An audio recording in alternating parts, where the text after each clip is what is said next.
Kicking up dust on a rick house floor. Charred oak whispers we can't ignore. Stories in the mash, fire in the grain. Raise up your glass, feel that bourbon flame. We're the bourbon legends, let the spirit flow. From the backwoods stills to tonight's big show. Every drop a story, every sip that's drowned. We're bourbon legends, let's throw it down. Let's throw it down. From Kentucky hills to the neon lights, we're talking small batch days and whiskey nights. Tasting the past in every pour. Gonna carve our names on the distiller's door. We're the bourbon legends, let the spirit flow. From the backwoods stills to tonight's big show. Every drop a story, every sip that's drowned. We're bourbon legends, let's throw it down. Let's throw it down.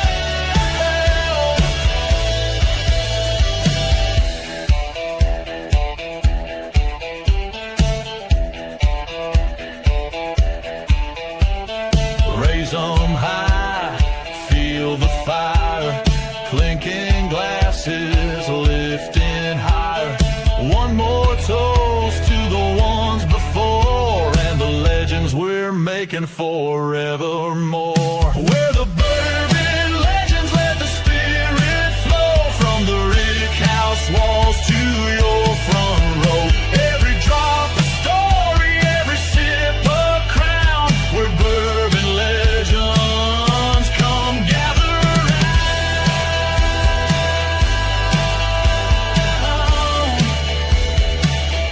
Come gather round.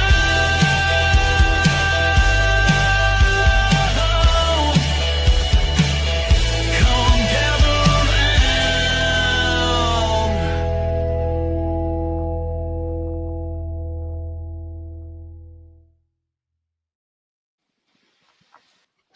Hey everyone, it's Thursday night. I'm here live, Craig Imboden, the Bourbon Santa, along with Roger Randall. We're going to have to get him a nickname. I know he goes by Bourbon Neat. Maybe we need to add that to your Well, I didn't want to name. do that tonight due to our guest coming on and make people think the only thing I like is bourbon neat. So, That's because true. tonight's theme is going to be about what? Cocktails. Cocktails. And before the show, we went down the rabbit hole. We did. But before we go down that rabbit hole here live, I think something needs to be said. I don't want to get too political here, but you know, it is Patriot Day. It is Patriot Day. So, you know, I think we should never forget what happened there in New York and Pennsylvania and was it Washington, DC, D.C., yeah. Washington, and all that. And over 3,000 lives were lost. Whether you believe it's really happened or it was a conspiracy or whatever, doesn't matter. 3,000 people lost their lives that day. A lot of heroes, you know, like in Pennsylvania, took that plane down. And, you know, it was just for being such a sad time for our nation, the days after that and the weeks, really, months, if you will, you know, that showed a glimpse of what we really can do when we put our minds to coming together to work things out instead of always wanting to be divided, you know. And it proved it on September 12th of 2001 and so on. So anyway, cheers to those fallen. Now we'll go down that rabbit hole. So tonight we're talking about cocktails, but have you ever thought, where did the word cocktail come from? Yes, I did, and we found out earlier. Well, just like in all whiskey legends or lore, I guess you would call it, there's more than one story, you know?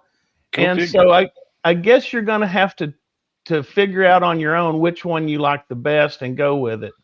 So there's four theories. One of them is uh, horse cocktails in the 18th century. Horse trading, a cocktail meant that a horse with a tail that was docked indicated that it was not a purebred. So, metaphorically speaking, a cocktail would be a drink that was mixed and not a pure spirit.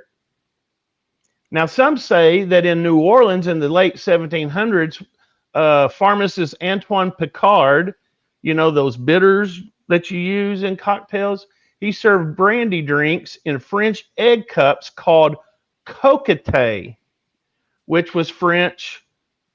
So, you know how English bastardized words, maybe they started calling it cocktails. Another theory is that bartenders used to use rooster tails to stir the drink, and then they'd leave it in there as a Garnish. decoration. Yeah, and then that would be a cock's tail. And finally, some taverns allegedly served dregs of barrels, which would be the tail end of the barrel, and they would mix that together with sugar and whatnot to make the cocktail. And the spigot that would be on those barrels was called a cock. So You take your theory. I mean, most historians say that they think that the horse trading metaphor is the one that is maybe more true than any of them, but I don't know. Just like who's the true father of bourbon? I mean, Is it some Elijah say Craig? Elijah Craig. I don't know. I don't know. So Well, hey, if you have any theories on this, boys and girls out there in TV land, put your thought and what your theory is and what. Oh boy, this ought to be fun. Well, Scott's going with the rooster tail theory. Yeah. I mean, I think that's a good one too. Also there's another lore. We should do a whole show on lore. How they would put the whiskey in barrels. They'd go down to New Orleans and then they'd buy horses and they'd race them back up to Kentucky. And that's why they had horse racing. Horse hockey. That's what I say. Horse hockey on that. Horse hockey. Hey, we've got a fun show tonight. I don't know if any of you guys pay attention to what's going on, but we've got a bingo game tonight, and it starts now. So if you haven't got your bingo cards, I'm going to give you a chance right here to screenshot any one of these four cards. Now, each card has words on them. So it might say rye, or it might say wheat, or whatever. So from this point on, if me, Roger, or our guest Jason say any of these words, you mark it out, and the first person that gets a good bingo will win a prize. Okay? Bourbon bingo. So good luck, everybody. If you haven't, now Will is already saying bingo. Now, and that's Will. I know that's not true. That's not true. My goodness, there's always got to be some clown in the group, isn't it? There's one. Might as well be Will. Yeah, well, he's our mid-level celebrity. That's true. That's true. Okay, Roger.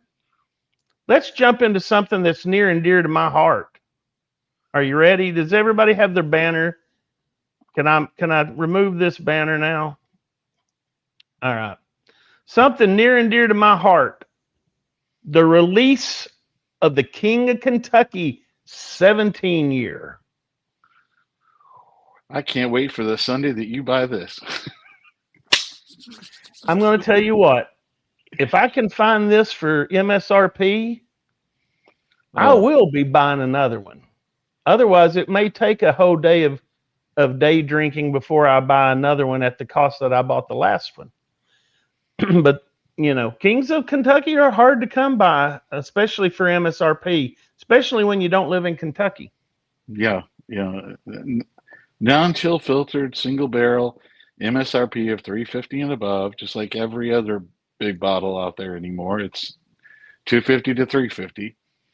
I think You the know, people that went to the Kentucky Bourbon Festival this last weekend realized everything was greater than $200. that is true. I had a guy come in to our shop today who's a whiskey guy, and we were talking, and he's like, "Well, this one isn't bad. It's only $100 a bottle." He didn't think the $100 a bottle was a bad price. So hey, Hey, it's everybody to each their own. that's right. Nowadays $100 bill really you don't have anything. I remember when I was younger, $100 bill, boy, it meant something. Now, $100 bill is gone before you ever know it. Yep. All right, moving right along. We also have the High West bottled and bond that's being introduced this week. It's distilled 4 to 5 years in Utah, and actually, I believe, Roger, they distill it in Utah as well. Yeah, it's their own distillant, which it's typically in the past they've sourced some stuff and they've had some of their own. This is kind of interesting. Again, not high on my list, not been one of my favorites, but I know it's a favorite of a lot of our other people out there. There's a lot of people who've gotten the prisoner share and many of the other special releases they get.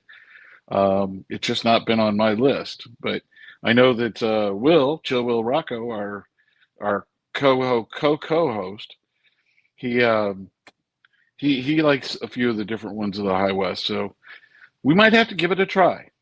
We'll just give it a try. Yeah, honestly, I've never tried it. So if anybody has a bottle of High West and they want to share it, I guess I'd Yeah. try it. Uh, I don't know. Yeah. Well, By the way, I'm sorry. Go ahead. Carlos says he's interested in it, at least to taste it. Same with me. I want to taste it. I want to see what it's like because bottle and bond from them, 100 proof. We'll see. Yeah, it's 4 to 5 year old juice, so you know we'll see. Speaking of, I failed to say this at the very beginning of the show. I want to say hi and welcome to all of Whiskey Therapy's channel. If you guys are tuning in, go to the comments and say hi. We're going to have a little giveaway here in a little bit, so sure would like you to subscribe, and that's the only way that you can get on. So what we do is we have a drawing here, and it's through StreamYard, and I believe that you have to subscribe to our channel to actually be able to comment on YouTube. So be sure and go and subscribe, and that way that you can get in on this prize here, and we're going to announce that in just a little bit what we're giving away tonight. Like we said, this is Bourbon Heritage Month, second week of Bourbon Heritage Month actually. So we're going to give away a bottle, at least one bottle every week, at least one, maybe two. You never know. Maybe two. All right, and finally, Will Horse is coming out this week, or this coming week, and 5-year, 112 non-chill filtered bottle. This is a barrel proof item that's through the Green River Distilling. It's one of their labels that they had out initially. It's a very good 100 proofer that they have out there, but they've started to do this barrel proof version. We've seen it locally, so it is available in Arkansas, and I believe it will be available over in Memphis and other areas around the country. The key with it is I think they're going to do more of these as they go along, as a second label to their other main label, which is the Green River, which most of them, for the price, $44. If you can find it, grab it. I think it's one of those that it's worth trying. I mean, it's limited at 2,100 bottles, so at the price point of 44, I mean, might as well try it. If not, put it in your infinity barrel or something. Take it to a bottle share. Yeah, I know this isn't on our little list here, but I want to let everybody know that in the Memphis area and in Arkansas, at least, we know that Disco 13 along with the finished bourbon that they're coming out with, should be made available here in the next week and be releasing to the various markets. So it was available at the Kentucky Bourbon Festivals last weekend, and it was very, very popular. So I can't imagine that it'll be any different when it hits here. Speaking of the Kentucky Bourbon Festival, did any of our viewers, did they make it to the Kentucky Bourbon Festival? If so, leave a comment. Tell us what you thought about it. We're batting around the idea next year of going if we're comped some tickets, and even at that, if we were comped some media passes, that still might be a hard sell for us. Yeah, 7,000 people plus, and I know that Adam Major Zero released a video today. It's about a 2-hour video, Oh which is Lord. everything that he saw at the Kentucky Bourbon Festival over the weekend. So, so far, I watched a little of it. It's kind of interesting. He had some really good interviews with some people. He tried some really good stuff, and he got his unicorn bottle he was looking for. So, if you get a chance, you can watch that. It's kind of interesting because it does show what the behind the scenes would be on it and gives you an idea of what it's like. But there were lines, 2.5 hour lines. Yeah, a So lot of lines. Lines and me just don't really mash very well. no, All right, so guys, I'm going to let you in on this before we bring in Jason, our special guest tonight. I'm going to show it on the screen here. If you want in on the Wild Turkey Spiced, right now is the time to hit #turkey, TURKEY, gobble gobble. 86 proofer. When it's gone, it's gone. It's been discontinued.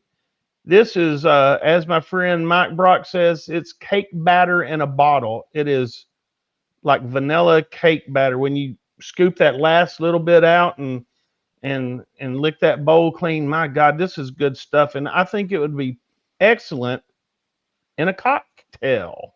I agree. That's the main reason. After I tasted it, I got a sample of it from Mike Brock, and after we had it, I really thought it'd be good. And then we happened to turn up on it here at a local store that got the closeout of all the bottles that were left, and I'm looking forward to making cocktails with it over the winter time. Did you buy one when we were there, Roger? I don't Oh remember. yeah, Did you? I've got one. Yeah, I got one for me to make drinks with because it was that good. I mean, it's a low proofer, so I guess you have to drink 2 drinks instead of 1. But it really is good. I mean, I just had it neat, and I thought it was very good, very flavorful. Yeah, and it's one of those oddball wild turkey things that, and we all know, okay, who celebrated his 71st anniversary? Yeah, our buddy Mr. Jimmy. Jimmy Russell. They got a brand new ad campaign out there, boys and girls. You got to watch it. It's kind of humorous. Yeah, what's he say, or what's the slogan? If you make it right, don't change a damn thing.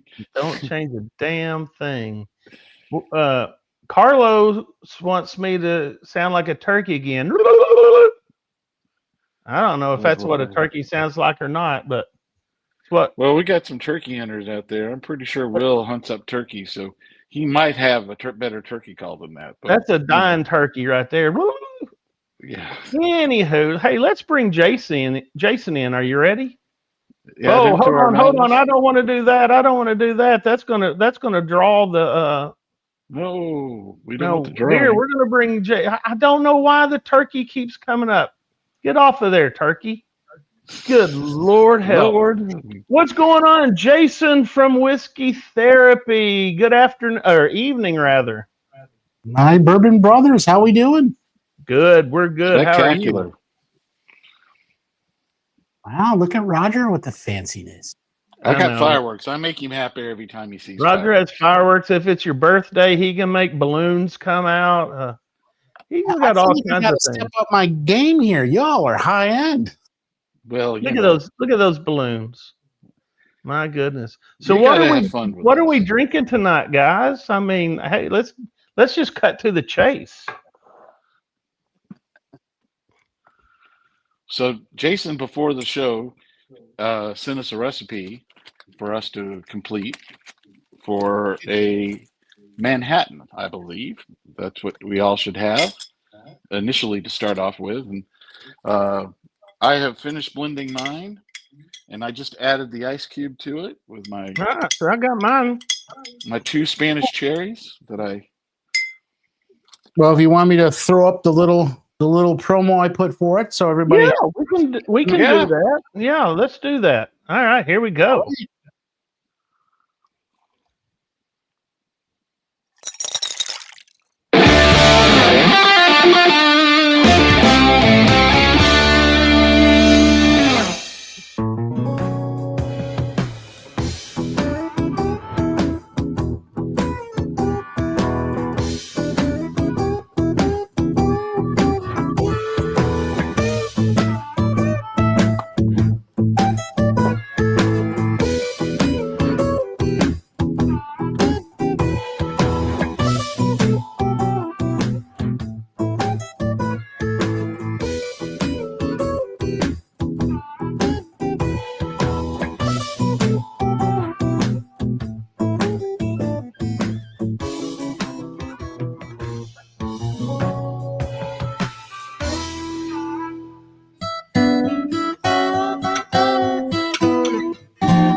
Talking about fancy, that beats Yeah. those balloons any day of the week. Man. Yeah, he just won. He won.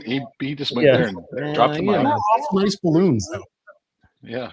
Now, I see you did something different when you made yours. You used little balls of ice, and I just used one big ball of ice. So I guess, is there a difference when you do that? It gets colder faster, or what? Is there just your personal preference? Yeah, it's probably more personal preference. Just for chilling it down, the smaller ones will get it cold faster. That's why, like in tiki drinks and stuff, they'll use nugget ice, right, instead of even the small spheres. And then usually when I do mine, I always just serve it, chilled but straight up in a glass. See, there you go. Learn something new every day. He's got those fancy glasses. That's the thing. I see on my screen here. It's so little I can't see the glass. So It's almost a pinky out glass. oh Yeah. yeah, I see it now. Oh, Yeah, yeah. fancy. Hold on. Let me see here. Let me see. We'll work that. There you go. There you go. Here, I can solo that. Look at that. Oh man. There you go. That looks nice. So you just get it cold and then you strain it out. And where I kept the ice cube in mine. Yeah. So mine just gets weaker and weaker as we go. It gets dilution. Especially when I'm doing the show, when I'm running the boards and everything, I tend not to drink. So Well, there's no real right or wrong to anything. It's all what you enjoy the most. Yep. that's what they say. And so Very the reason we wanted to bring Jason on tonight is we get in later in the fall, into the winter time. A lot of people are trying to find, you want to lead off your night with a cocktail of some sort.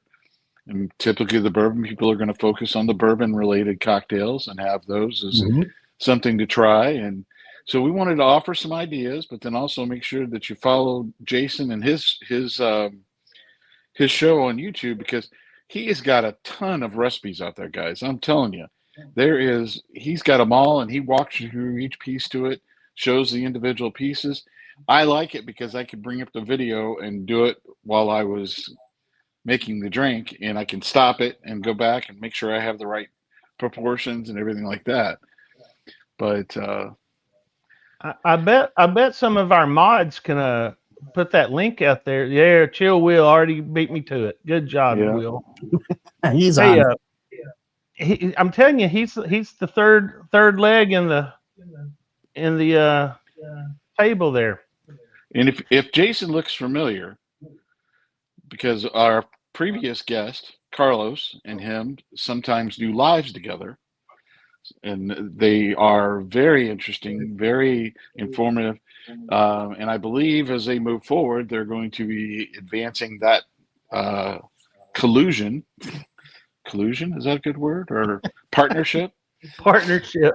Partnership Yeah. into some different things and provide different things. But I wanted to have him on because, again, a lot of us don't know how to do cocktails, we think, but we really don't, maybe not getting it right or not getting everything that needs to be out of a particular beverage.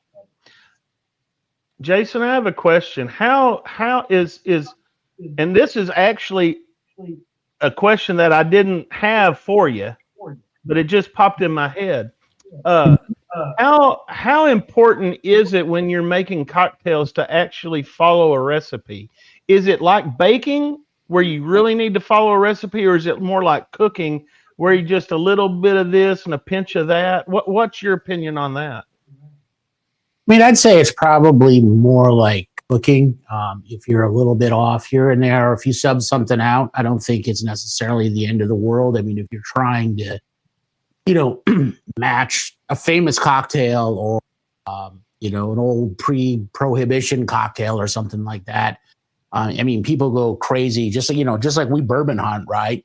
Some folks go hunting for some of those old gins and, by different distilleries. A lot of them are out of business, but they try to find something close to replicate the original. So there's different levels of it, I think, just like there is on the bourbon side, right? But it's more about, so your analogy to cooking, Craig, I mean, I would say craft cocktails take time. They take a little longer to make. I used to be a professional bartender long ago. So that's kind of how I got started into this whole thing. But they take a minute because you're using fresh ingredients. And it's just like when you cook, right? All fresh ingredients makes a huge difference in how the food tastes versus a bunch of pre-packaged garbage. Right. So you'll hear on my videos a lot. I kind of preach and I make a lot of really smart aleck remarks about lemon juice and the little plastic yellow lemons. And I can't do it. I always do fresh lemon juice, fresh lime juice. It makes a world of difference in cocktail. Oh yeah, it's same way with cooking. Like you said, the ingredients that go into it is what really, ties all the loose ends up at the end. And it just goes to show, I mean, here's one of the funny things I always hear is like, well, I bought this whiskey and I don't like it. It could be rye, it could whatever, but I'll use it in cocktails. Mm-hmm.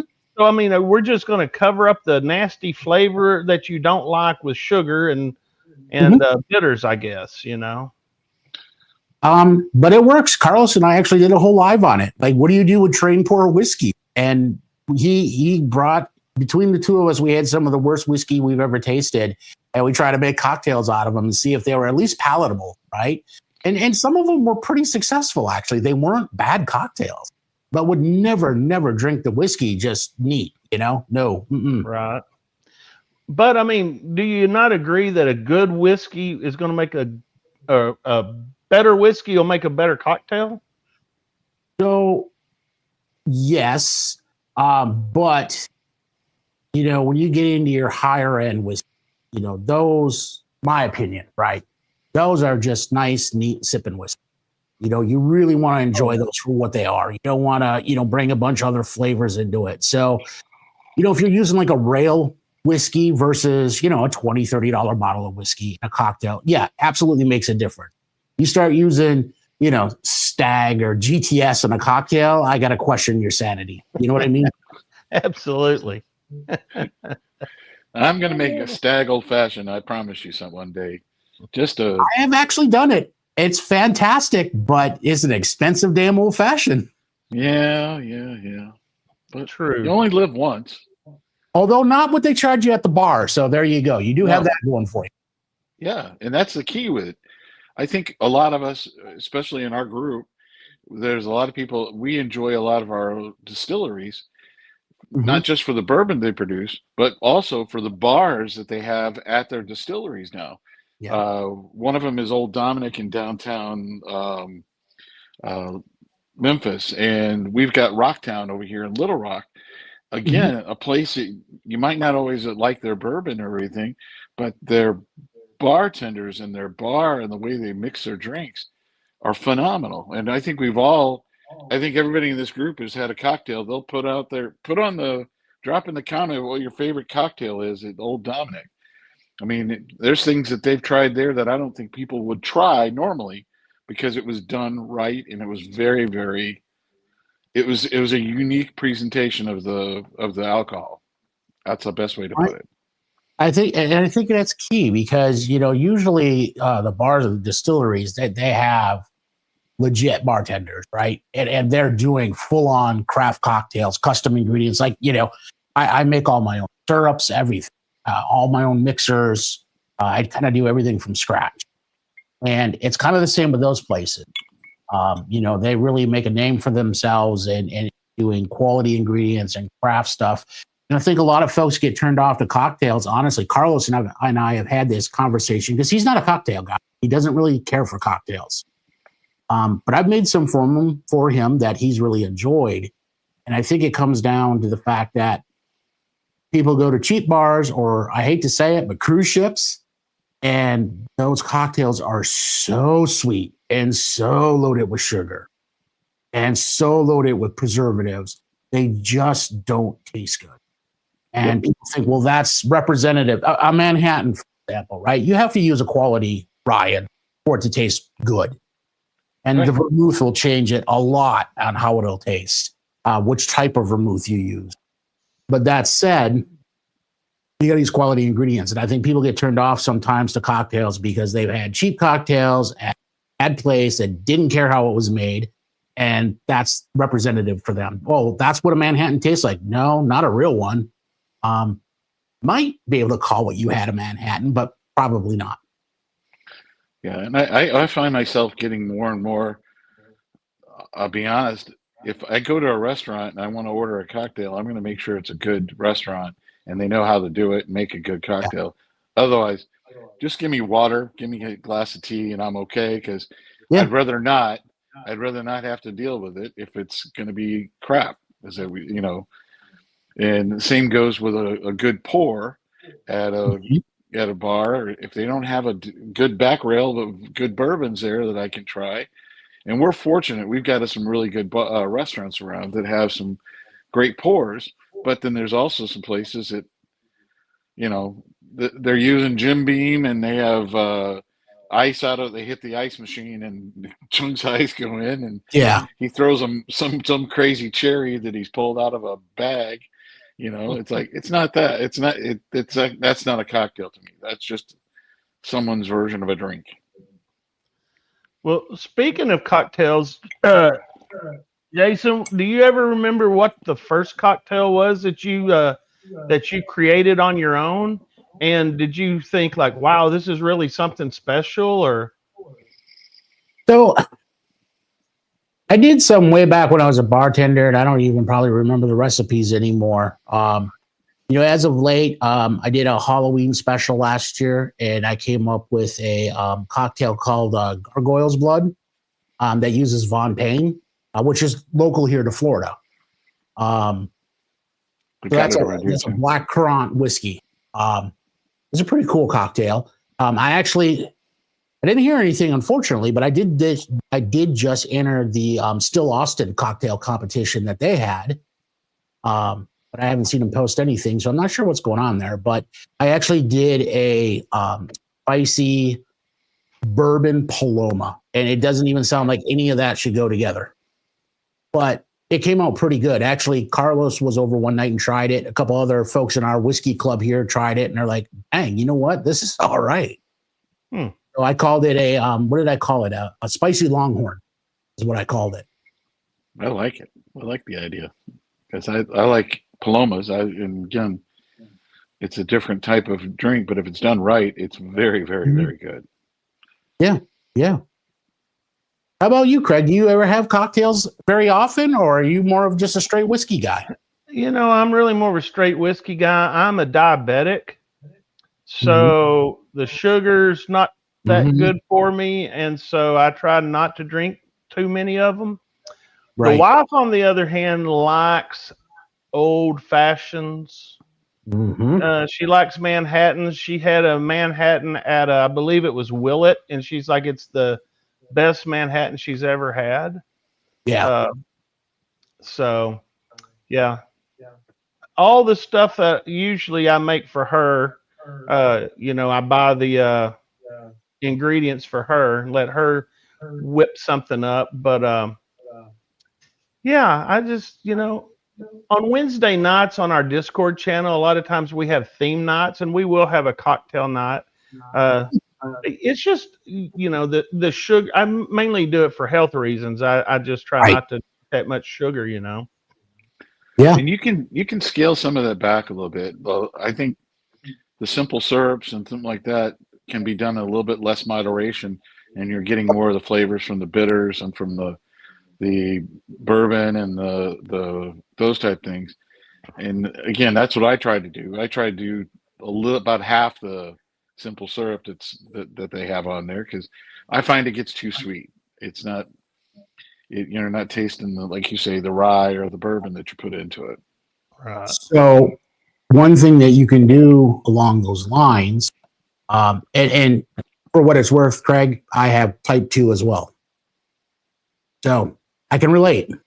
I think over half the country has type 2. I'm telling you what, it's crazy. But one thing that I do, and I use it in most of my cocktails, is you can actually make your own simple syrup or demerara syrup for an old fashioned. And if you do it as a rich simple syrup, so a 2-to-1 type ratio, you can use a lot less of it to get the same amount of sweetness. So you can dial it way back from a 1-to-1 simple syrup and still get the sweetness, but have less overall sugar in there. And it works out pretty well. And if you do it yourself, and I have a couple videos, I need to redo some of them because some of the ones were when I first started, and I look back at them and kind of cringe now. But, it's part of the progression, right? But they're super easy. And I actually cold blend all of my syrups, meaning that I just take, a measurement, basically, whatever it is, 150 grams of sugar, 75 grams of water. I throw it into a blender. I blend it for 2 minutes, and you're done. You made simple syrup. Super easy. So what's your go-to whiskey cocktail that you would? What's that? What's your go-to whiskey cocktail? Ooh, that you like? I have a couple I really like. I'm really fond of Sazeracs. I really like Vieux Carrés a lot. I don't know what it is about the Louisiana cocktails, but I'm kind of drawn to those. I would imagine that most cocktails, or a lot of them, were developed in New Orleans. I gotta believe that's true. I mean, it seems like a lot of the whiskey cocktails came from the South at any rate. But really partial to those two. And I do my Sazerac probably a little different than a lot of folks. I actually mix cognac in with the rye. So I do like a 1.5 ounce rye. And matter of fact, I made one the other day. I got that new Sazerac 100 proof. Oh, that is good stuff. Is it done? So I tried. Go ahead, Roger. No, that's what I was wondering, if the 100 proof made that much of a difference in the Sazerac. So I did them head to head, right? The regular Saz and the 100. And to me, the Saz 100 is what Saz always should have been. It has just that extra little bite, but just the flavors come through so much better. It's really good. So when I got the bottle, I'm like, I have to make a Sazerac with this, because I always use Sazerac rye in a Sazerac because, just kind of the original. But I do swap out and instead of doing 2 ounces of rye, I'll do 1.5 ounces of rye and 1/2 ounce of cognac. And actually, the original ones long, long ago were actually made with cognac because there was a shortage on rye. So it's one thing with cocktails, it's kind of like some of the old distilleries, there's always some kind of interesting story behind all of them. And some of it's kind of colorful, to say the least. A lot of people don't agree on where almost any of them have come from, but it's certainly interesting. It's funny you talk about, we're talking about New Orleans. I can just sit here because I go to Mardi Gras almost every year, and Hmm. just the sheer amount of cocktails that I've had. Uh, Very good friends with the lady who developed the hand grenade, Really? Pam Fortner. Yeah, and I mean, I guess that's a Wow. cocktail. And then of course a hurricane. From Of Pat course. O'Brien's, and uh, the list goes on and on and on. Trying Hmm. to think, at the old Absinthe House. What is that one called? It's a purple drink. We call it the purple drink, but it's like a slushy. I don't even know, but I think most of them use, like, PGA in them. I know the hand grenade does. It's like melon liqueur and PGA, Yeah. and it'll knock you cocktail in the Yeah. dirt, if you know what I mean. There's some sneaky ones. We were talking earlier about that one I did for Still Austin, and I actually used their cast strength rye in it, and it's what I call a sneaker. Just what you're saying, it's one of those where people would drink it, and like I said, a few folks tried it, Carlos being one of them, and he kind of sucked that thing down. I'm like, dude, you better be careful. He's like, I don't even taste the liquor, and I said, well, that's kind of the point. Like, it's supposed to all blend, and it's kind of like Long Island iced tea dangerous. You know what I mean? Oh yeah, man. Oh yeah. Love a good Long Island iced tea. I guess that's a cocktail Mhm. as well, right? Yeah, yeah. I So have to tell a New Orleans. Sorry, Roger. I got to tell no, go this ahead. story before I forget. One of the first times me and my wife went to New Orleans, we went to the Pat O'Brien's bar, went inside, and a lady friend bought my wife. Hold on. I should back up. I think this lady wanted to become a lady friend with my wife, but that's another story. Got it. Yeah, But it's a different story. Yeah. she bought her a drink called the Push Cafe. Are you guys familiar with a Push Cafe? I don't know that I've ever had one of those. No. So it is liqueurs, and the bartenders float each liqueur on top of the other. Right. Let's just say it tasted like crap, but my wife shot it basically, and spent the rest of the night in the hotel bathroom. So One of so we those. still It talk pushes about things that out. 30 years later. The Push Cafe. Wow. Sounds like a stoplight shot. So what determines when you're making a drink? Okay, when you're developing one, not following a recipe, but you're just coming up with one. What makes you choose a bourbon over a rye, or what's that thought process? So it usually for me at least when I do it has to do with what you're trying to cut through. So case in point, if you have something that's a little more sugar heavy, or maybe has some fruit juices in it, for example, you almost always need a rye, or at Okay. least a barrel proof, right? I like whiskey forward cocktails. I do want to taste a little bit of the whiskey in it. I appreciate fully balanced and the sneakers, as I call them, but I do like to taste a little bit of the bourbon. And it really just kind of depends what ingredients you're using and how much cut you need.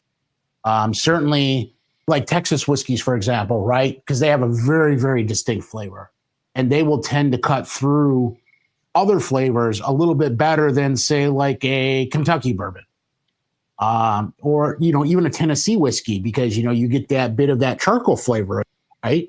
So there's certain flavors that will it will cut through better. So it's really, how balanced do you want it? How whiskey forward do you want it to be? It takes a really long time, or at least it takes me a long time, to develop a really good cocktail, because I'll change amounts, I'll change ingredients, I'll change bourbons. And I don't even know anymore. I think the last I checked, I don't know, I have like 400 bourbons on the wall or something crazy like that. So it's not like I don't have a good selection to go through and figure out which ones work. But there's a book out there. I'm trying to remember. I think it's called the Food Bible. It basically breaks down almost like all flavors on the palate, and it'll actually tell you in there like what flavors work with other flavors. It's an absolutely astonishing book to use if you build cocktails. Really, if you cook too. I mean, it's great for cooking, but a lot of bartenders use it because it does help match up flavors, or maybe flavors you wouldn't think would pair, and they actually work. So Jason, just getting to a basics, what are some of the suggested ryes or bourbons that fit within a good, a nice price point that you recommend people try to start using and putting into using for their cocktails, either be Manhattans or old fashions or any of the others. And what I'm also going to ask is that the audience, you put your go-to in the chat, please, of what your go-to bourbon or rye is, and we'll get that going through as far as a discussion. So I go through a lot of what I would call basic shelfers in cocktails. Because again, I'm not using real high bourbon. I want a quality bourbon, but it doesn't have to be a real high-end bourbon. So case in point, Old Forester 100, Old Forester Rye. Old Forester Rye is one of my favorite ryes in an old-fashioned. It just works. Same thing with Wild Turkey 101, both the regular and the rye. Like other ryes, Old Overholt, Old Grandad. Which one am I? Oh, Rittenhouse. Rittenhouse is great in cocktails. A lot of bartenders use Rittenhouse. Yeah. Other bourbons, Buffalo Trace is great in a lot of cocktails because it's kind of that midpoint on the proof. It's not an 80 proof or it's not a 100 proof. It's right in between, and it works really well in cocktails. RJ was wanting to know if was it the Food Bible or the Flavor Bible that you Flavor Bible. Book. That's what I was trying to think. Yeah, I think it's the Flavor Bible. Flavor Bible? Yep. Okay. You actually got it on like an electronic copy of it. I go back to it all the time. I just couldn't remember what the hell it was called. Yeah, it's kind of like your name. I don't know whether you're Jason or Jeremy or Joe James. or James. It just depends on the day of the week. I don't know my name most of the time either. It's okay. Scott brought up a good point with the Knob Creeks. The Knob Creek, that 7-year rye and the 9-year bourbon at 100 proof tends to be, to me, I think a lot of bars use that as their base for their drinks. They do. And those are both good, really good drinks, bourbons and ryes to have with your cocktails. But I don't know, the Rittenhouse has always been that one that has always been out there. I don't know how long ago, how old Rittenhouse is. It's been around forever, but it's always been the one I've seen people at higher end bars using as the mixer. Well, here you go. I got one under the bar here right now.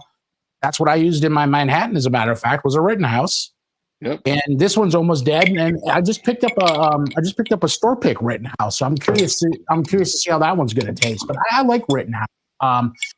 Knob Creek is a great point too, because it doesn't have any of that sharpness. It's that more peanutty, almost larceny style flavor. So it works well in a lot of cocktails too, because it's not real sharp. Right. I'm down to my cherry now. I have a Luxardo cherry. Is that your go-to cherries? Is there any other cherry? Well, I mean, there are some different ones out there. I mean, nope. There's not. I like the ones in the little white Crocs. Which ones? The cherries in the little white Crocs. There's a couple of different ones. I know what you're talking about. Yeah. Gosh, they're candied. They're candied. So that's kind of like the treat at the end of the cocktail for me, is to have that candied cherry at the end. Would you guys excuse me while I go make another one? Absolutely. Go right ahead. Roger, you just take care of the show. I'm gonna go. Have a drink. We left you in charge, Roger. So now he's gone. Let's just get into the real But I think the biggest thing that a lot of people worry about when they make a cocktail is messing it up or making. And again, I've always found you can always add just a little something else to balance it back out. Always add a little more bourbon or rye, and Yes. it'll return to a little more of that flavor they want. And Generally speaking, if you stick to the measurements, for a given recipe, and it's typically always 2 ounces of liquor in a cocktail, right? So as long as you kind of keep to that, the rest of the cocktail, like we talked about, kind of depends on the quality of your ingredients. And again, I can't stress it enough. Do not use juice from plastic fruit, please. I will find you. I will find you. So if you're saying lemon and lime, what about orange juice? If you're going to do an orange, I squeeze oranges for fresh orange juice in a squeeze. cocktail. Okay. Yep, absolutely. Yeah. And you can double strain it, to get the pulp out of it. Generally speaking, and you'll see me do it on a lot of my videos. Like if you're using a shaker tin, that's anytime you use a citrus juice, it's always a double strain. So you have your regular, what is it here? So you have your regular Hawthorne strainer, right? That you would normally use, and then that's what it is. you use another fine mesh strainer as well. So that one goes down. This one goes over your shaking tin. And then you double strain. That way you don't get, if you're using nugget ice, you don't get ice chips. If you're using citrus, you don't get pulp. And it does make a big difference in the texture of the drink. Drinks are just like food. You taste it with your nose first. And then, then you get the flavor on your palate and then the texture in your mouth. And if you can get all those things together, you got yourself a darn good cocktail. I still have that cherry flavor in my mouth. And I'm just sitting here thinking, God, those would be so good on a banana split, Roger. So oh boy! when I get to the end of, I have one right here. As a matter of fact, the guilty as charged, I guess. So there's a Luxardo jar. I use all the cherries, but I have a little juice left in there, and I keep it because I will dump a spoonful of that in some of the cocktails.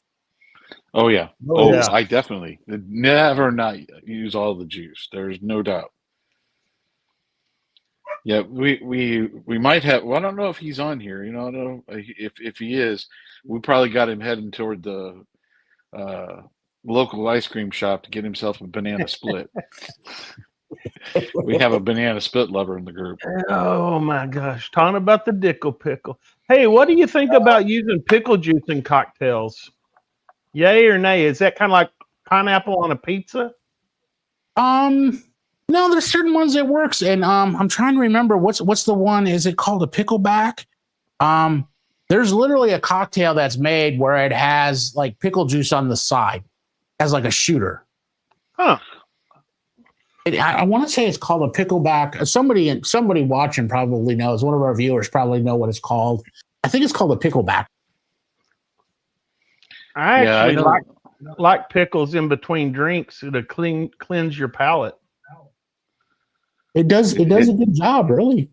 Yeah, we watched. I'm going to credit the guy, Dusty Dan.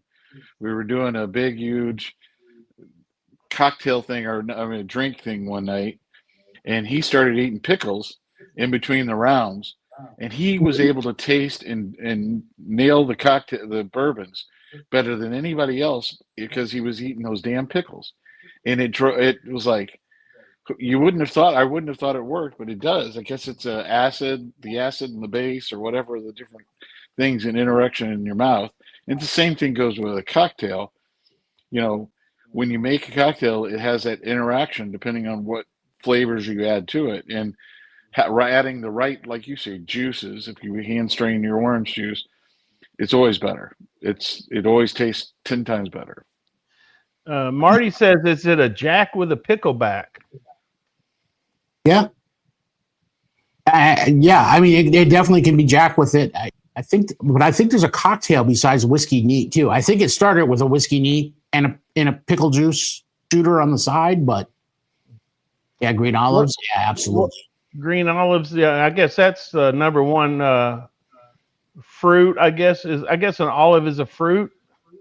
I'm sure it's not a vegetable that goes in a martini, huh? It does. The olive. I love you. And that's probably the most famous cocktail out there. We're not jumping off the bourbon side, but jumping into it. What do you think is the most famous cocktail out there that gets ordered the most? So been working down through the lists, and there's a bunch of different publications out there, and I've been trying to, like anybody who has a YouTube channel, you want to, put out what people want to see. So I start working through cocktail lists, and what are the top 20 cocktails for like whatever, like the last 5 years or whatnot. And it's an eclectic mix of cocktails. So the old fashioned's always on there, and usually near the top. Espresso martini is always on there. Matter of fact, I have an espresso martini video coming out tomorrow. There you go. Tune in. The porn star martini, which is a passion fruit martini, it's actually very good. It sounds, hideous, but it's a really good martini. Whiskey sours always on there, and I just did a video on whiskey sours. One of my favorite whiskey drinks, by the way. I love whiskey sours. What else is usually on there? Sazeracs are usually on there. Vieux Carrés are usually on there. Manhattans, of course, are always on there. And I love a Manhattan. I'm actually more partial to the black Manhattan over the regular Manhattan. But I struggle with non-bourbon or whiskey rye. What would be probably the top cocktail? Is it a martini or is it a... Yeah, it would either be a martini or one, and it's a relatively new drink. I have actually done a video for it. It's recorded. I haven't put it out yet. There's one that tops most of the list, and that's a gin basil smash. And then, of course, you get into some of your rum ones too, or other ones. Think mojitos are usually up there.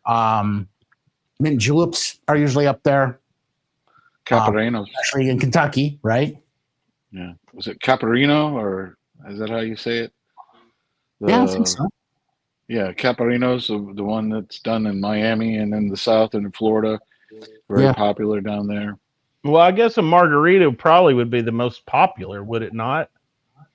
Would that be considered a cocktail, a margarita? Oh no, absolutely a cocktail. Yeah. I mean, as far as probably the most ordered cocktail ever, it probably is a margarita. I bet so. Yeah, I like a good margarita. I do too. If I go to the beach, I like a good rum punch myself. Yes, I'm rather partial to rum punches too. Or cranberry juice and anything. They're like old fashions. There's like 800 variations of them, right? Oh, you can put up Mike Brock's comment. He's a simple cocktail guy. I haven't seen that. I bet it's Jack and Coke. It is. That is probably the most popular cocktail, Jack and Coke. So that was the first cocktail I started on back when I was a whippersnapper and probably shouldn't have been drinking. I was a Jack and Coke guy, and I can't drink Old Number 7 anymore. I'm just like, nope, I'm out. Man, I tell you what, I haven't had a Jack and Coke in so many years. But I bet you it's like riding a bike. I bet you if you had that right mixture of Coke and Jack, man. I remember once going to a wedding reception, and I live in a dry county, actually, Bible Belt. So, I go to this wedding, and I walk up to the bar, and I'm like, Jack and Coke.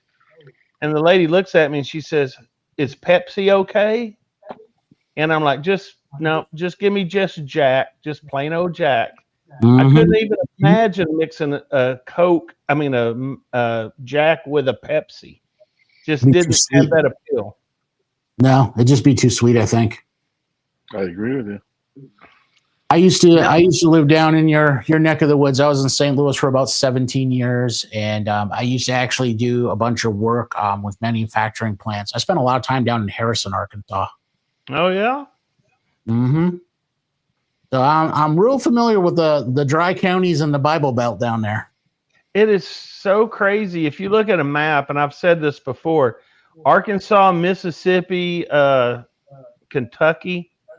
I mean, that's where 85% of your dry counties are. It's just so crazy. So James brings up a good point. about bourbon and lemonade, whether it's sugar free or not. You know, lemonade is probably one of the most universal mixers with just about every damn liquor out there. You can use it with rum, you can use it with gin, you can use it with vodka. I mean, it just kind of works universally. Yeah, and especially now with this blackberry the blackberry Yes. Jack, and then before that it was the Crown blackberry. Now that Crown blackberry, I had to mix it with damn lemonade, and I still didn't like it. It was okay. I still have a bottle of it, and I still have a bottle because I didn't like it that much either. And when I first started my whiskey journey, if you will, I thought I was cool because I would drink Crown Royal, and I'm like, wow, this is like high end, you know? Man, you got a purple bag with it. What are you talking about? You know, it was a fancy bag, and you know, you could put all your junk in there, and it was wonderful. Yeah.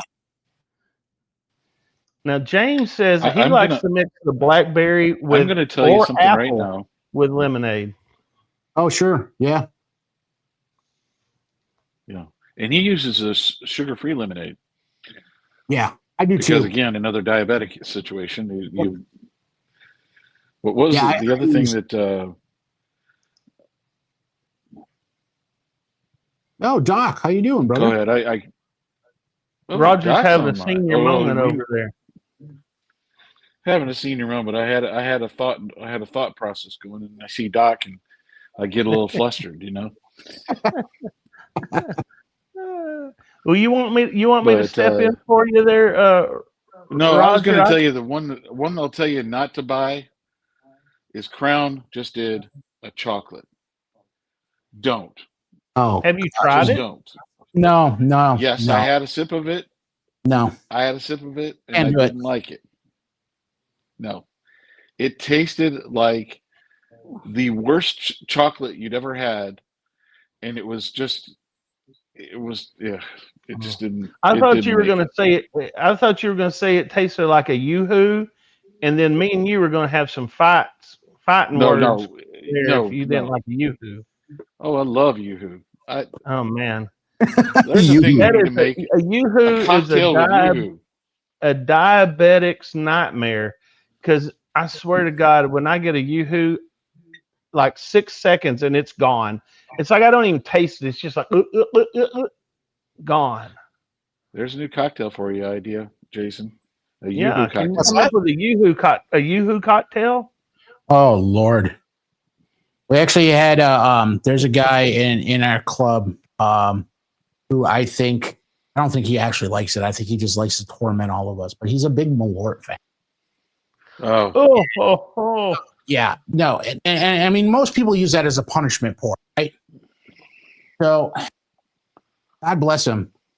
He brought it over one night. We had a gathering with all the whiskey brethren, and we had a good time. And it got late, and we were all a few pours in, having fun.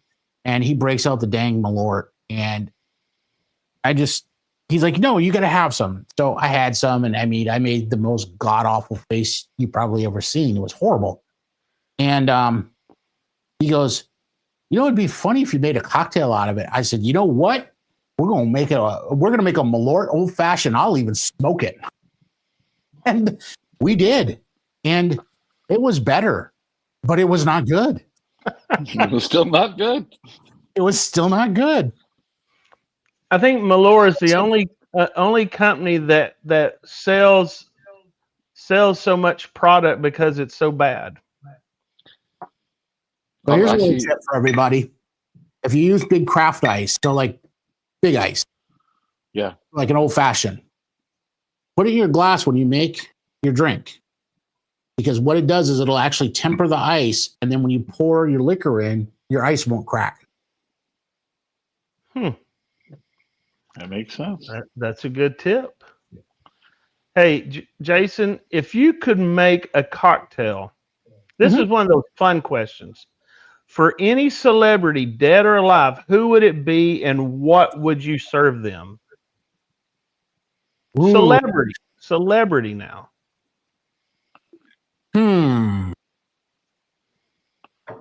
That's a tough question.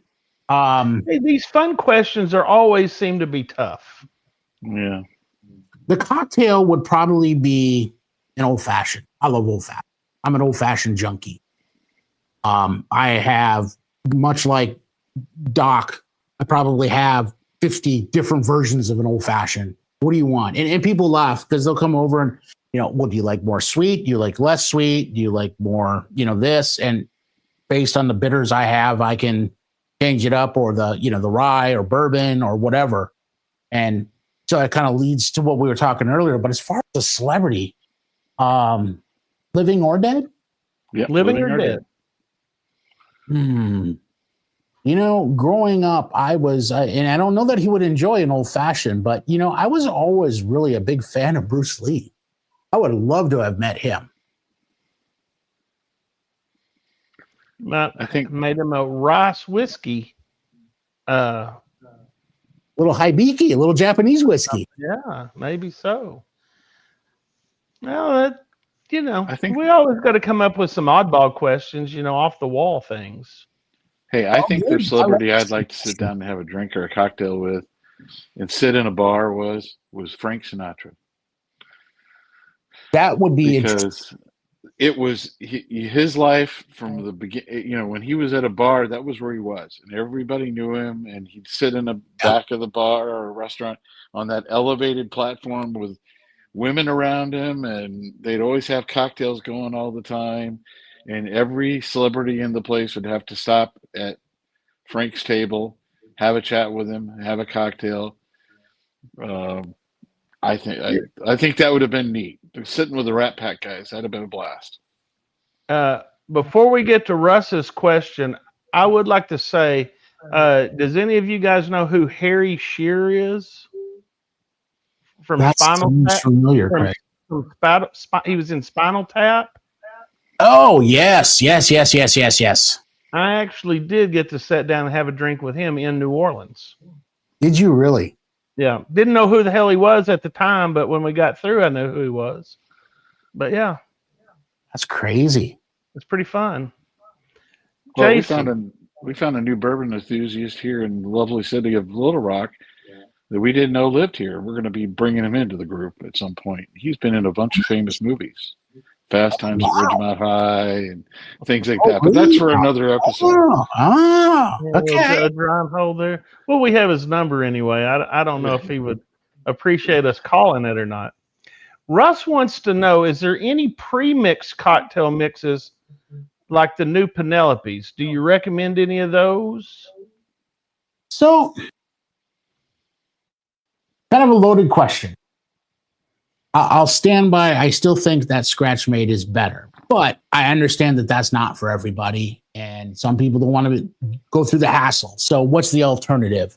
Yeah, I think there are some pretty good pre-mades out there, especially old-fashioned mixes. I've tried a bunch of them over the years. I still like making my own ingredients better, but there are some not bad ones out there. I don't know that I'm partial to any one necessarily over another. And they get expensive. That's, I think, my issue with them. I'm not sure what the Penelope one costs, but I know some of those other old-fashioned mixes. I mean, God, they're like $20-25 a bottle. It's like you could buy the liquor for the same amount as the mix. Yeah. They're both out there, and they're very popular this summer. And I've seen what people do with the Penelopes is they keep them in a cooler when they go out on the boat or whatever, and blend them up, add a little extra. They always add a little extra bourbon to them. But, you know what, Russ? Thanks for bringing up that question, brother, because you just gave me an idea for a video right there. There you go, Russ. Wine with old fashions and a premix versus a craft, and see if I can actually tell the difference. That'd be a good video. There you go. One thing I'll tell you, I noticed with both of those, they're very sweet. They always have a little extra sweet to them. Yeah. But that's the one thing I've noticed with them, that they tend to be a little sweeter. Well, and I think most of the folks tend to trend a little sweeter, unless you are a real bourbon guy. Then you don't want the sweet. You know what I mean? Right. It's like drinking wine. You start out liking sweet wine, and then you end up Yes. Once you drink it for a while, then you want the dry stuff. So Yeah. my last question. Yeah, it's kind of starting off with, like you said, the sweet reds, and then you're at Merlot before you know it. Yeah. Yeah. So my last question Good for you, point. Jason, getting off the cocktail side, because we know, Yeah. and we know that both of us enjoy bourbons. Oh, What's yes. your favorite bourbon that you have right now that you just recently gotten? What's one of the favorite new bourbons that you pulled up that you So want neat, that you like neat? I tend to be the self-proclaimed king of mid-tier. All right. I hate overpaying for bourbon. And I struggle with some of the bourbon prices because I just think it's absurd. And you can't see it on the camera, I have a whole tater shelf over there with all the, the things we all try to get. So guilty there too. But in terms of some of the newer ones that have come out, I really like the Old Fitz 7 for the money. I think that's a great bourbon. I was just thinking that. Yeah. Old Fitz 7.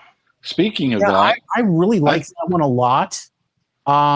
Actually, I haven't even popped it yet. I may just pop it here pretty quick, but I tried it at one of our whiskey gatherings. But have you guys tried the 1792 cognac finish yet? Have not got it yet. It's supposed to be on the way to me in the mail somewhere. I've been trying to get the other two finish versions, the ones with the Pinot Noir, Zinfandel, and those, and I have never seen them here locally. And the other one I'm really impressed with right now, I think we talked about it on it was either your last live or maybe the live before that I was in chat, is the Jack Heritage, the toasted. I like that one a lot. That is a good one too. Yeah. There's been some pretty solid, not super expensive stuff coming out lately. I like where it's trending, I think we're going to see a lot more of that with the supply far outweighing the demand, I think the bubble may have finally burst on the whole bourbon market. It needed to. It was getting crazy. Yeah. And it's not going to hurt us because honestly, I think, you said, there's a Sazerac 100 proof available now. There is my favorite is the Old Granddad 7-year. Something, the Old Granddad was a really good bottle.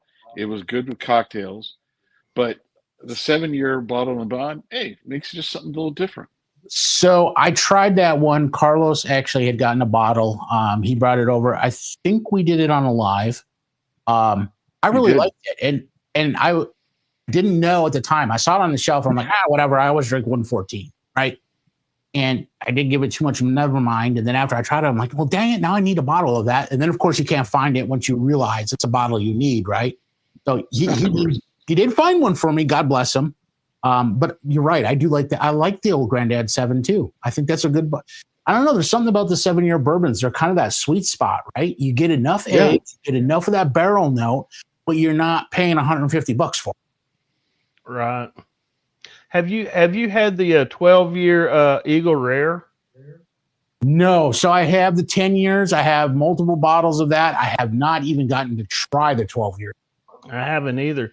I've heard it's fantastic. That those 2 years. That's what I hear too. Made a hell of a difference on it. So I always keep my eyes peeled for that, but I'm just not going to pay $300 for a bottle of it, No. No, I'm with you on that one. Nope. No, so, I have a limit. You get much over 150 and I start to struggle. Unless it's a King of Kentucky. If it's a King of Kentucky, hell, I'll pay 4 or 5 times what it's worth or more than that. And you had to mention it, and I've got to drink a little bit because I gotta knock this one down. I have another bottle kill. You're gonna have a dead soldier there, huh? Yeah. So, Jason, you were talking about all these things that you make. I'm curious. One thing that we haven't touched on is the bitters. So, can you go through the process of how you make your own bitters? So, I don't actually do my own bitters yet. It's probably the next thing. That in tinctures, right? So, a tincture is pretty much like a bitter, right? Where you're infusing and it takes a while. I have a lot of bitters. I don't have as many as Doc. Doc, I don't know if you all have ever seen Doc's Oh, bitter yeah. collection. It's insane, absolutely insane. I think he might be the king of bitters. But I have quite a few. I've actually been with Carlos. I'm just really surprised when I came up with that question there right on the fly. I just knew that you had to make your own bitters. Now I'm so sad and disappointed now, Jason. Well, I can't be perfect, Craig. I gotta, work towards something. He's got to have something to build to. That's true. That's true. Well, the reason why I even brought that up for Christmas this year, I almost bought my wife a kit that would, that you would buy the ingredients and then you would make your own. And I thought, that would be really neat. Problem is, it's like she really wouldn't want to do that. So I would basically be buying them for me. So I let it go. But my wife already makes fun of me because she just will come in the kitchen and I'll be working on, something. And I'm a big foodie too, right? I do barbecue and all kinds of different food stuff. But she'll come in and I'll have the scales out and the beakers out. And I mean, I'm nerdy enough that I even have like refractometers so I can measure like the sugar content of syrups.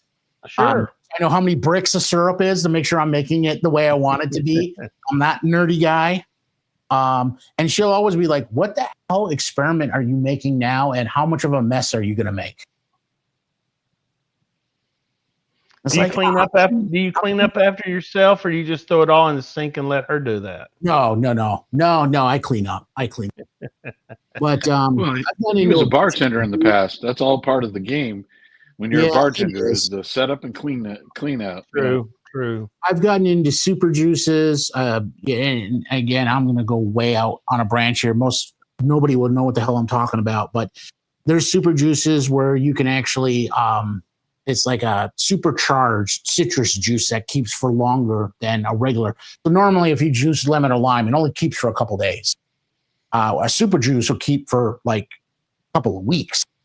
But you have to, go through this whole process where you have to break down the rind and then you're mixing. I mean, it's kind of a pain in the butt, to be quite honest.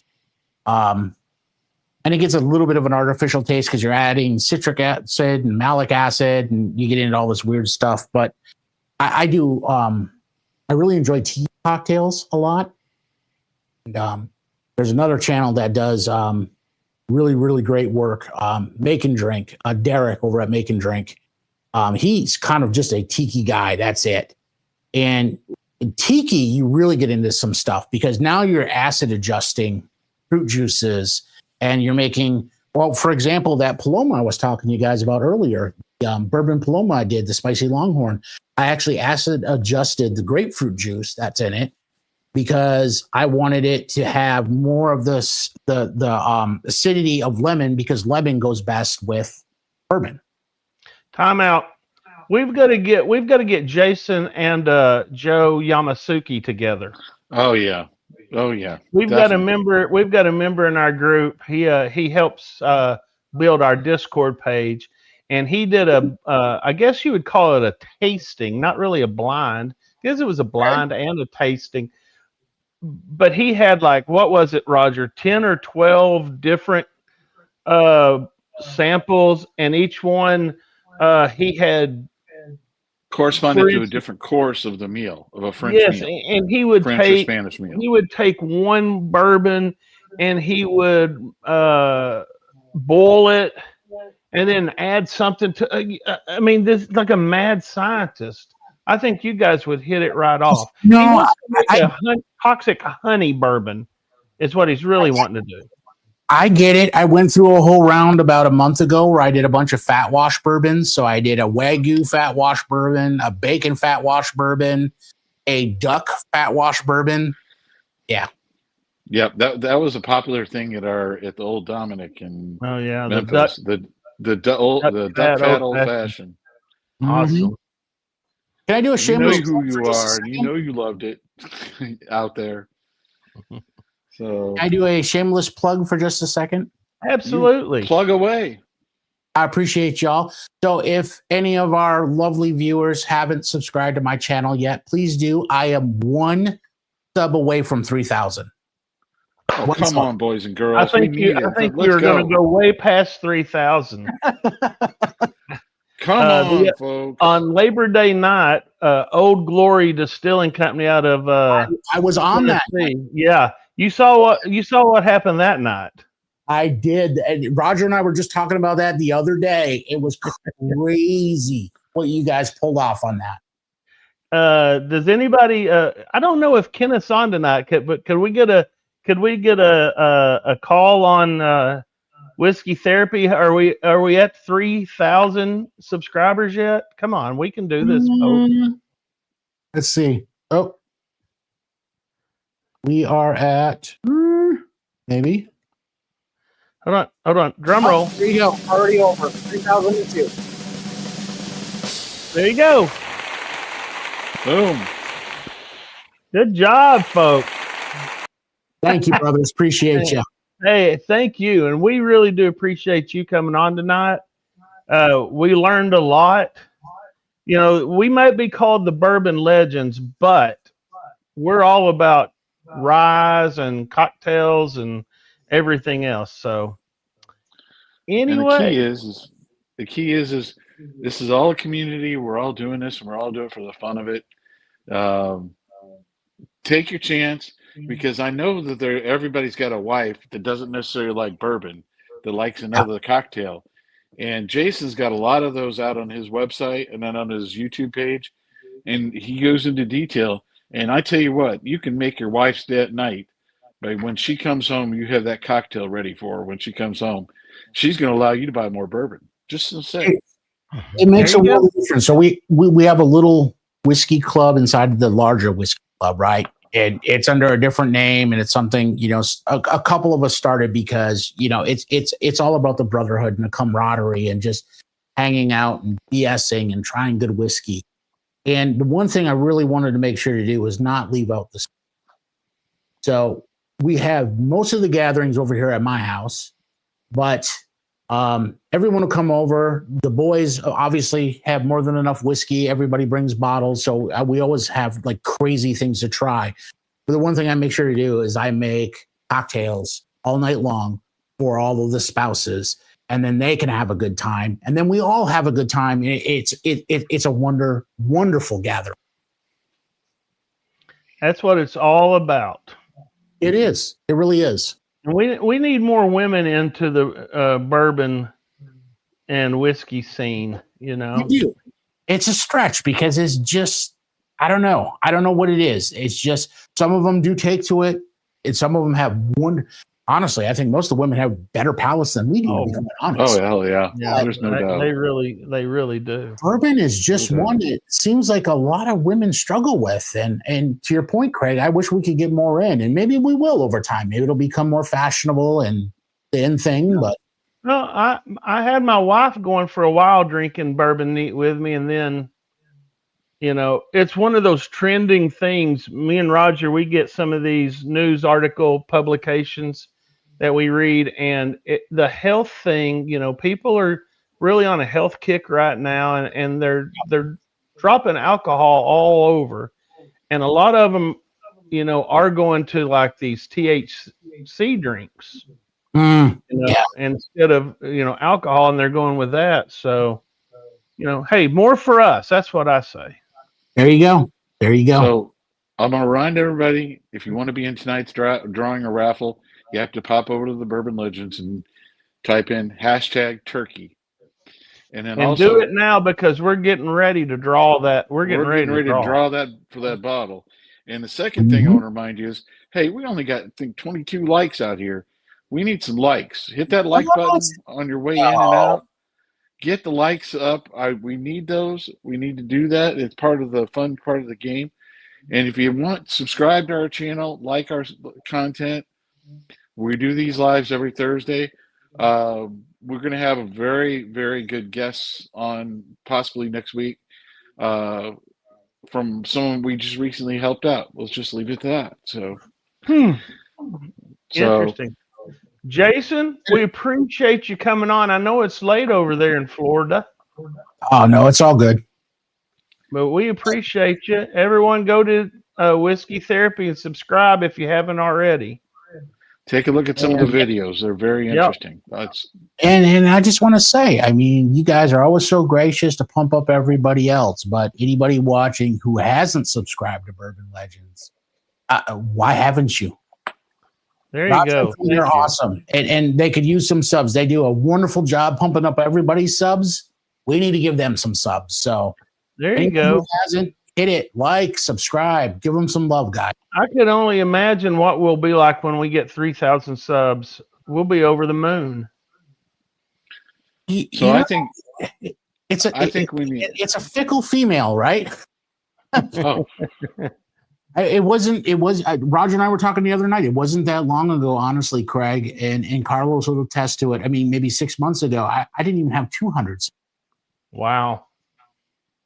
So you hit that one video that just seems to go, and for whatever reason, YouTube goes, you know, we're going to push the algorithm behind this thing. And when they do, it only takes that one. So, I mean, you all just need to keep doing what you do. And you guys do a great job. You do a great live, great videos. Just keep doing what you're doing. It's going to come. I have no doubt. Thank you. Checks in the mail, Jason. Thank you for that plug. All right, everybody. Thanks, Jason. We're going to go give away a bottle, okay? You want to hang on while we do that? Can he hang on while we do it? Put him on? I don't have it set up to where he actually can. Ooh. I can try. We'll stay in the background. We'll try to get you on. I'll see if I can bring Jason in. I don't think Hey, yeah, I can. Woo! I did. All right. We're going to give away this spiced turkey right now. Wild turkey spiced. Here we go. I'm gonna hit that button. Good luck, everybody. Now let me tell you this real quick. I did not set. I've got to set up an email so they can email me. Let me do that real quick, just in case somebody wins that I don't have their address. Let me just this will give you guys just a minute to get in. We just went up to 28, 29. Hey, we're getting there. Hashtag turkeys. There we go. Let me see. I like it. And I want to also remind you guys that we have a Discord that we pop onto about every night of the week. We've got somebody on Discord, or we have a very popular Discord page. If you go out to the bourbonlegends.com website, and you can find information on there, or on our Patreon list to look out there. So we've got a lot of different avenues. We're going to be adding more to our Instagram as we go along over the next few months, because apparently that you have to have Instagram stuff, otherwise you're not a grammer or something. I don't know. I don't know. I need to hire somebody just to do that. All right, here we go, folks. We're drawing. Good luck, everybody. Good luck.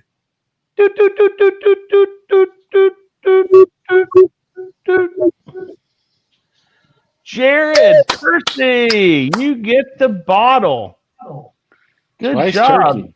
You get the spiced wild. I think we know where Jared lives, don't we? I believe so. I don't think I'm going to have to put my email out there for Jared. So, congratulations.